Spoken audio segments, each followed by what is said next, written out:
আল্লাহ পাক রব্বুল আলামিন বলেন, ইয়া আইয়ুহাল্লাযীনা আমানুত্তাকুল্লাহ, ইয়া আইয়ুহাল্লাযীনা আমানুত্তাকুল্লাহ,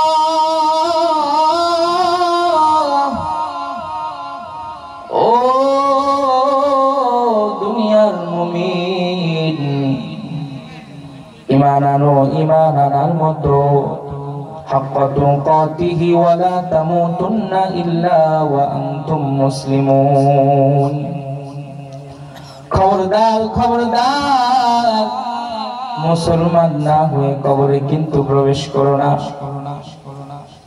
আল্লাহ পাক রব্বুল আলামিন প্রথমে বললেন, ইয়া আইয়ুহাল্লাযীনা আমানু, ও দুনিয়ার মুমিন। আবার শেষে বললেন, হাক্কা তুকাতিহি ওয়া লা তামুতুন্না ইল্লা ওয়া আনতুম মুসলিমুন। মুসলমান না হয়ে কবরে কিন্তু এসো না। আমাদের মধ্যে প্রশ্ন আসতে পারে, মুমিন আর মুসলমান কি এক নয়? ও মুমিন মুসলমান, ইমানদার একজনকে বলা হয়, মুসলমান না একজনকে বলা হয়। কারণ ঈমান এনেছিল আবু জেহেল, ঈমান এনেছিল উতবা শাইবা, কিন্তু তারা কিন্তু মুসলমান হিসেবে গণ্য হয়নি। সুতরাং মুসলমান হতে হবে, মুসলমানের মতো শুধু ঈমান আনলেই মুসলমান হওয়া যাবে না।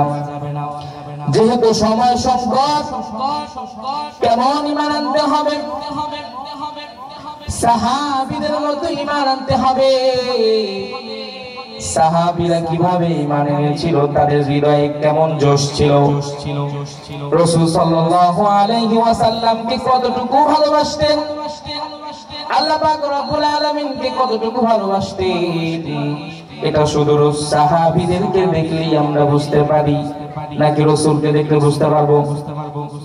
কারণ রাসূলকে ভালোবাসতে সাহাবীরা।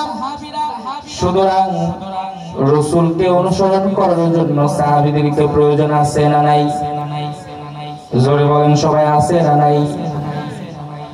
রাসূলের সাহাবীদের মধ্যে একজন সাহাবী ছিল আবু বকর। কেমন সাহাবী ছিল আবু বকর? একদিন নামাজের মধ্যে কান্না করতেছে। নামাজের এমন একটি আয়াত তিনি তেলাওয়াত করেছেন, যে আয়াতের মধ্যে বলা আছে, ও দুনিয়ার মানুষ, তোমাদের জানমালের বিনিময় জান্নাত তোমাদেরকে দিয়ে দিলাম। আবু বকর কান্নাকাটি শুরু করে দিল। মুহাম্মদ সাল্লাল্লাহু আলাইহি ওয়াসাল্লাম ডাক দিয়ে বলেন, ও আবু বকর, তুমি কেন কান্না করো? আবু বকর বলে, ইয়া রাসূলুল্লাহ, ইয়া হাবিবাল্লাহ, এত সুন্দর আয়াত, আল্লাহ পাক রব্বুল আলামিন আমার জানের বিনিময়, আমার মালের বিনিময় জান্নাতকে আমার জন্য দিয়ে দিয়েছেন, কিন্তু তারপরেও আমার মনের ভিতরে কষ্ট। কিসের কষ্ট মুসলমান?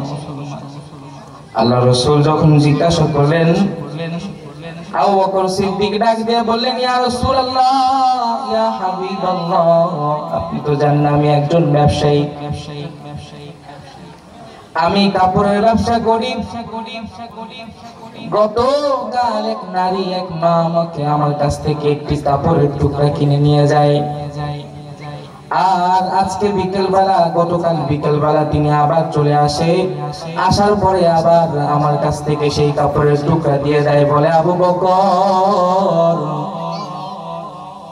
তোমার কাপড় আমার পছন্দ হয় নাই, সুতরাং তোমার কাপড় আমি নিব না, দাও ফিরিয়ে দাও, আমার কাপড় আমাকে ফিরিয়ে দাও। আল্লাহ রাসূল বলে, এই সম্পর্কের সাথে সেটার কি সম্পর্ক? তুমি কেন কান্না করো? আবু বকর সিদ্দিক রাদিয়াল্লাহু তাআলা আনহু ডাক দিয়ে বলে, আল্লাহ পাক রব্বুল আলামিন বলেছেন, দুনিয়ার মানুষের জান মালের বিনিময়ে জান্নাতকে দিয়ে দিবেন। হাসরের ময়দানে যদি আল্লাহ পাক রব্বুল আলামিন ডাক দিয়ে বলেন, ও আবু বকর, দুনিয়ার মধ্যে তোমাকে জান্নাতের সার্টিফিকেট দিয়ে দিয়েছি, তুমি আশারায়ে মুবাশশারের মধ্যে একজন, তোমাকে আমি জান্নাতের সার্টিফিকেট দেওয়া সত্ত্বেও তোমার এই আমল আমার পছন্দ হয় নাই, তোমার এই আমল আমার পছন্দ হয় নাই, সুতরাং যাও যাও তোমার আমল আমি তোমাকে দিয়ে দিলাম, আর আমার জান্নাত তুমি আমাকে ফিরিয়ে দাও। কেমন ঈমান সাহাবীদের, কেমন ঈমান! জান্নাতের মালিক হওয়া সত্ত্বেও তাদের মধ্যে এতটুকু ভয়